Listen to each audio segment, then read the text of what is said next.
بسم الله الرحمن الرحيم. ازيكم يا حبايبي؟ عاملين ايه؟ يا رب تكونوا بخير. النهارده جيت لكم بقى فيديو حلو، فيديو جديد، يا رب يعجبكم. آه قلت بقى كده اشطب المعان الاول وانا واقفه بتاع الحوض، وعشان بقى نشوف هنعمل اكل ايه ولا اليوم هيمشي ازاي. آه يلا بقى، لو لسه بتشوف القناه لاول مره ومش مشتركه معايا في القناه، يا ريت بقى تعملي اشتراك في القناه وتنوريني طبعا، وتفعلي زر الجرس وتضغطي على كلمه الكل عشان يوصلك كل جديد من القناه بتاعتي. طبعا تعرفين بقى المواعين ما بتموتش خالص، دايما في مواعين في الحوض.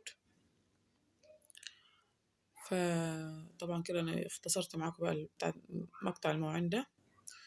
ف هنشوف بقى نعمل اكل ايه النهارده. الاول يعني عايزين نبدا كده الفيديو بالصلاه على الحبيب عليه افضل الصلاه والسلام.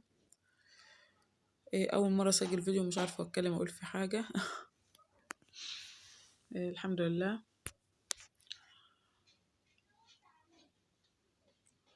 طبعا جبت الخل، هحط بس نقطتين خل في الحوض كده عشان يلمعوه ويعقموه طبعا.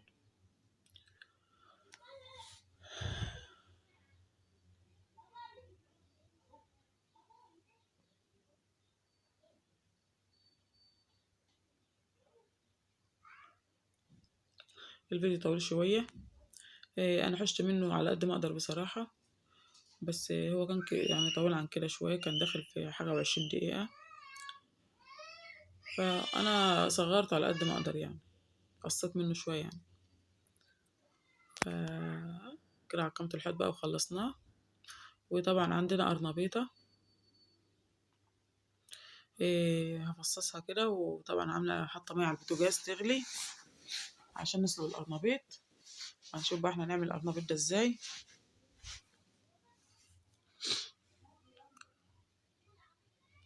الجو عاد ببرد جدا. إيه خلاص احنا بقى دخلنا في الساعة، في المعمعة. عارفين المعمعة؟ هي المعمعة دي معمعة الساعة بقى والشتا احنا بقى دخلنا فيها. متنسوش بقى في اللايك، بفكركم طبعا اهو عشان ما اقعدش اتكلم اقول اللي حطوا لايك ولا ما حطوش لايك. برحبكم بقى، القناة قناتكم والبيت بيتكم طبعا. طبعا عايزة اعملها وردات صغيرة. انا هعمل وصفتين من القرنبيط ده. على فكرة يا جماعة، القرنبيط ده ليه وصفات كتير جدا. يعني القرنبيط من الحاجات الحلوة طبعا المغذية. آه، ليه وصفات كتير جدا جدا القرنبيط.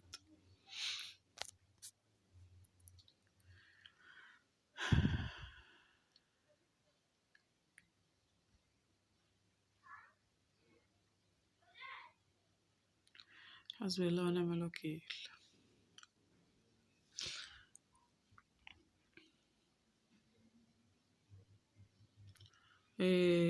طبعا ما كانت غلت زيادة شوية بصراحة. نزلت كده بربع كوباية لبن أو حليب. بيخلي القرنبيط أبيض، يعني أبيض بطريقة، آه، يعني بطريقة جميلة جدا هتشوفوه في الآخر. وطبعا ما بتعبش الكولون بقى ولا حاجات من دي خالص. آه، تعرفين طبعا القرنبيط بتاع القولون بيتعب بقى والكلام ده انتوا فاهمين بقى. فطبعا الربع كوباية لبن دول أو المعلقتين لبن دول بيظبطوا الدنيا يعني. طبعا هسيب القرنبيط يتسلق كله.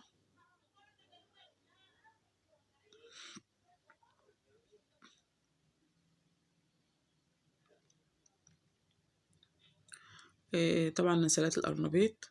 نعمل بقى الطريقة، نخش بقى في الطريقة بتاعت الطريقة التانية من القرنبيط هقولها لكم دلوقتي. بس طبعا معايا قطعة من اللحمة كده، ما يجوش كيلو ربع كيلو لحمة. مش عايزة اللحمة تقدر تستغنى عنها خالص. هي مش هي إضافية يا جماعة، مش أساسية، علشان اللي مش عايزها يعني ما عندكيش ما تحطهاش. بس هي كانت عندي بصراحة، قلت اما هضيفها يعني. هعمل بشاميل بتاع قرنبيط بالبشاميل واللحمة المفرومة. اعمله طاجن كده، بس طعمه بصراحة خطير جدا. جربوه. ما عندكيش لحمة ما تحطيش لحمة خالص. اعملي بس بالبشاميل او نفذ الخطوات بتاعتي دي كلها، بس معانا ايه؟ اللحمة.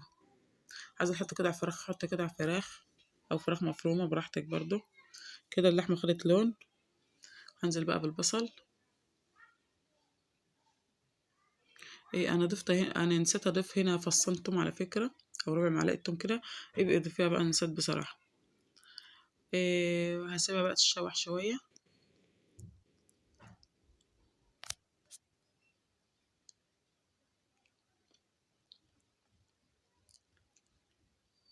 شوحت بقى البصلة مع اللحمة المفرومة، ورشت طبعا فلفل اسود، رشة فلفل اسود كده.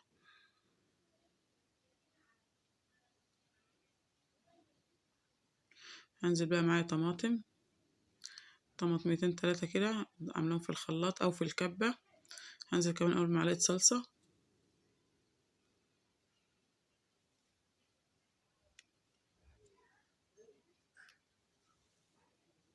كده زي ما انتم شايفين.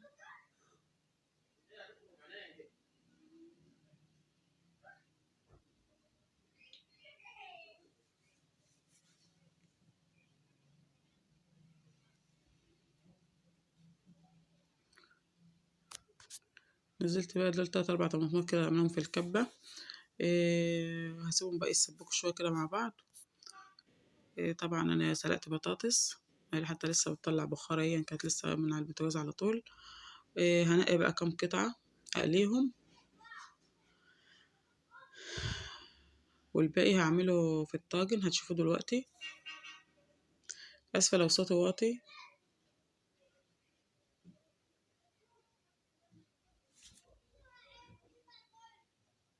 اي قطعة كبيرة كده. هنقيها يعني ايه، هصغرها شوية. انا عايزة الوردات بتاعة القرنبيط تكون صغيرة.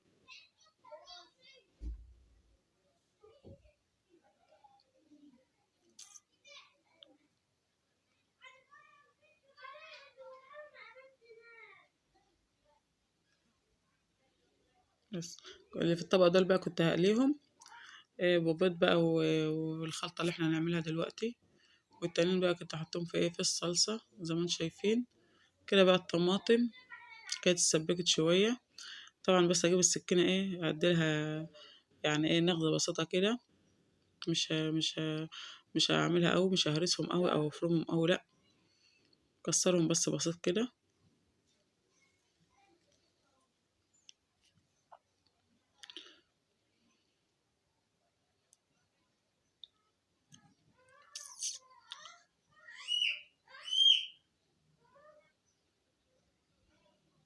اسفة لو في صوت، طبعا محمد ابني طبعا طفل لسه، وعلى طول بيقعد يصرخ كده فلو في صوت يعني دوشك ولا حاجة.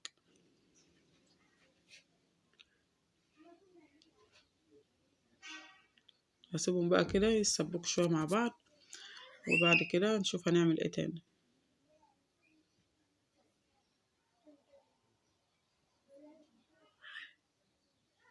انا كنت بحاول اي حاجة كبيرة اكسرها شوية، مش عايزة القطعة تكون كبيرة قوي يعني.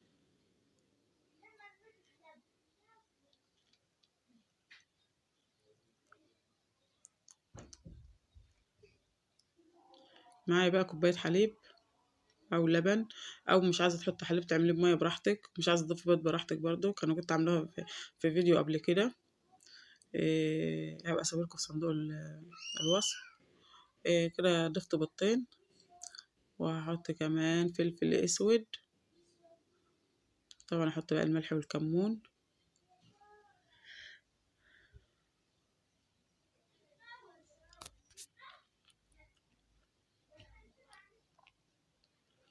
واضيف كمان معلقتين صلصة.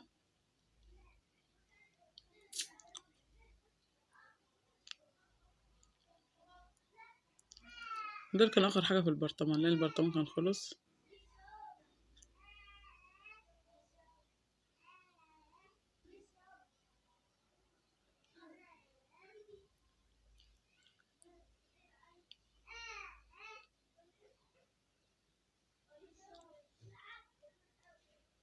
هخلط بقى المكونات دي كلها مع بعضها، و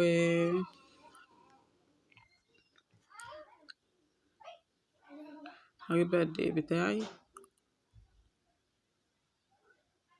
كده، شوية كزبرة بس معايا كمان. هضيف شوية كزبرة كنت مقطعة كبيرة بصراحة. تقدري تصغرها انت براحتك برضو.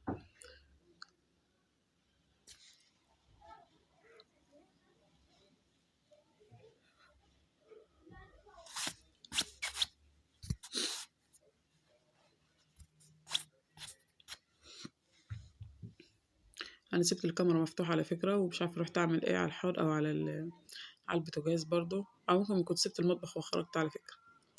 بس انا اكتشفت في الاخر ان الكاميرا كانت مفتوحة. ف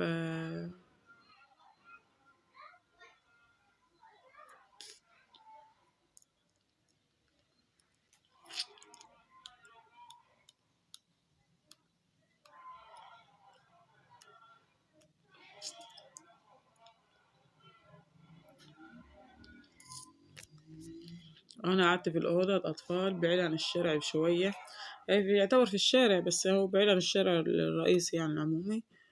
ما شاء الله، والبياعين برضه صوتهم جايين في الفيديو. ربنا يرزق الناس يا رب، كل بياع كده ربنا يرزقه يا رب. شو قلت لكم، اني سبت الكاميرا ومشيت. سبت الكاميرا ومشيت خالص. مش عارفه انا كنت رحت اعمل ايه على الحوض، ولا رحت اشوف ايه، مش عارفه. ما علينا يعني، اهو مفيش حاجه اتفرجوا. اتفرجوا بقى على الحاجه اللي قدامكم.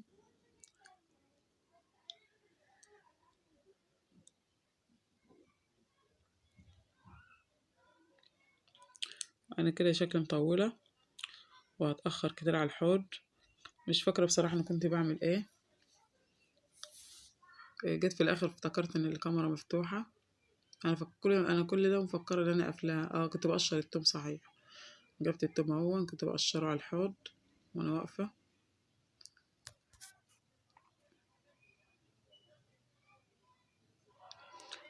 تلات اربع فصوص توم كده. لو عندك توم جاهز مفروم في الفريزر استعمليه عادي.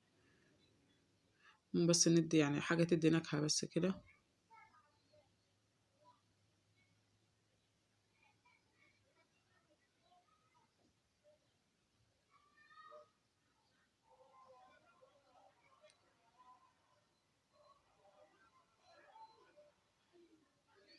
برضه هروح واسيب الكاميرا مفتوحه برضه. هغسل ايدي واغسل السكينه. وبرضه سبت الكاميرا مفتوحه. الزهايمر يا جماعه، يعني الزهايمر ربنا يكفيكوا شر الزهايمر.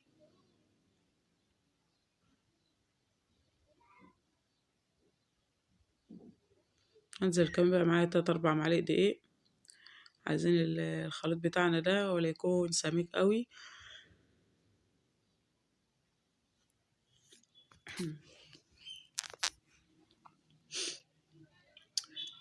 كده نزلت بقى معايا كده تلات اربع دقايق كده.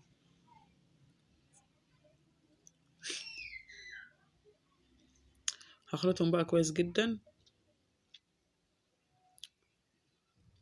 الطريقة دي حلوة جدا بقى، بس مش بدل بقى لسه تروحي تجيبي شوية دقيق في طبق وتعملي من الدقيق للخلطة دي.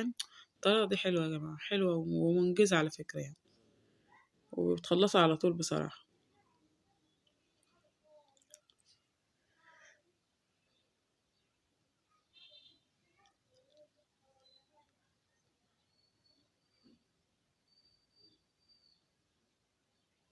بقى طبعا كنت مسخنة الزيت. يعني مش عارفة الجو كان إضاءة ضلمة ليه.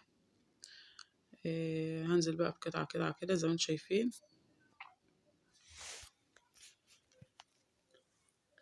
طبعا معايا لسه القرنبيط كده زي ما انتم شايفين على البوتاجاز لسه في الحلة اللي قدامكم دي.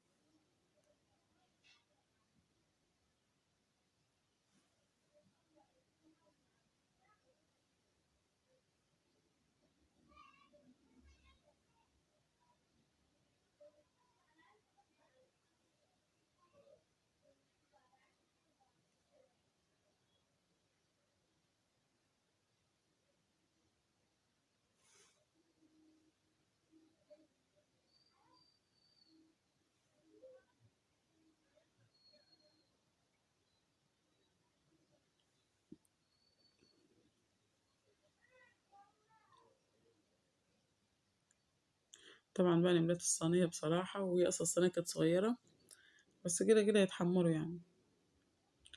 بس ما تعمليش زيي بقى، يعني الصينية تكون صغيرة كده، ما كانت لأن الزيت طرطش كده على الصينية من الجنب، وكانت النار ايه يعني هتملى المطبخ بصراحة. يعني دلوقتي هتشوفوها.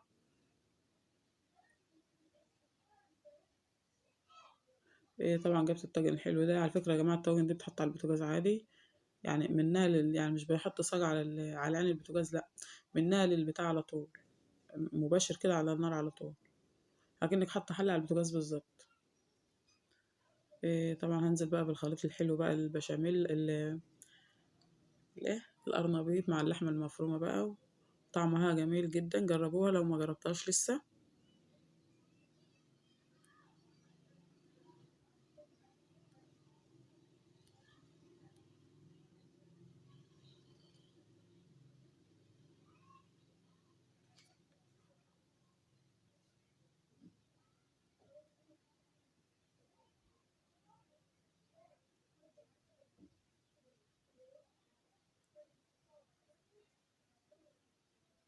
طبعا بقى انا مجهزه بشاميل. إيه ما رضيتش بقى اعمل بشاميل معاكم لان كلنا طبعا عارفين طريقه البشاميل. إيه فقلت بقى جهزوا بقى، مش مشكله، صوروا المره دي. إيه هنزل بقى على الوش كده بالبشاميل اللي معايا ده. إيه هحطها بقى في الفرن وهنشوفها بقى عامله ازاي والنتيجه بتاعتها عامله ازاي.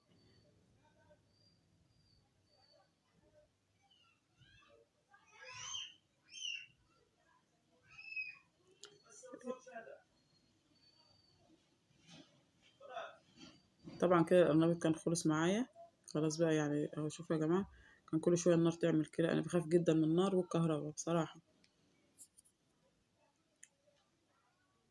انتوا تفتكروا اصلا ان انا بركب انبوبة؟ عمري يا جماعة مرة ركبتها، بس مرضتش ان انا اجربها ولا اولع البوتاجاز خالص، وسبتها اما جوزي جه من الشغل.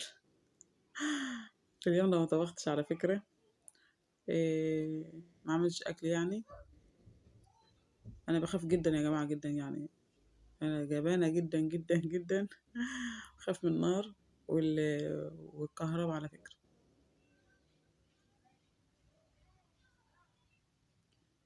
إيه كده بقى بعد ما خلصت الأكل، اختصرت بقى الأكل كله معاكم. ده القرنبيط المقلي، ده طبعا البطاطس حطيناها في خلطة القرنبيط وقلناها. إيه طعمها جميل جدا.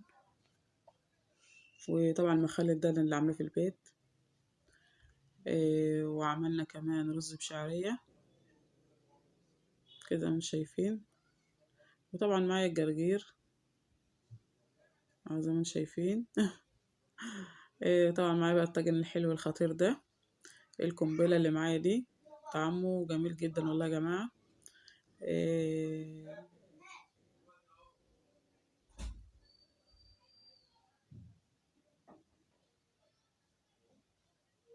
هنجرب بقى كده ونشوف. انا مكنتش عايزه بصراحه اعلان يعني، بص عايزه اسيبه كده بس يعني. كنت عايزه اتفرج عليه شويه بصراحه. هو كان بص سخن جدا، انا حتى ما قدرتش ادوق قدام الكاميرا.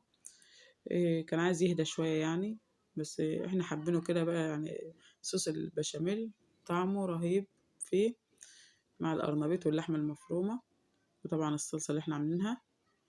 طعمه جميل يا جماعه، كان نفسي ادوق بس فعلا سخن جدا. اه يا جماعه، ايه رايكم؟ إيه كده بقى، اتمنى الفيديو بقى يعجبكم كله. ولتاني مرة لو مش مشتركة معايا في القناة، إيه عايزين نكبر عيلتنا الحلوة بقى ومشتركة معايا في القناة تنورينا طبعا. إيه فعلي بقى زر الجرس عشان يوصلك كل جديد من القناة بتاعتنا. وكده بقى شكل الأكل يا جماعة. إيه طولت عليكم الفيديو، وهسيبكم بقى في رعاية الله وحفظه، في أمان الله طبعا. واستنوا بقى مني كل يوم فيديو إن شاء الله. وأقول لكم بقى مع ألف سلامة يا حبايبي، مع السلامة.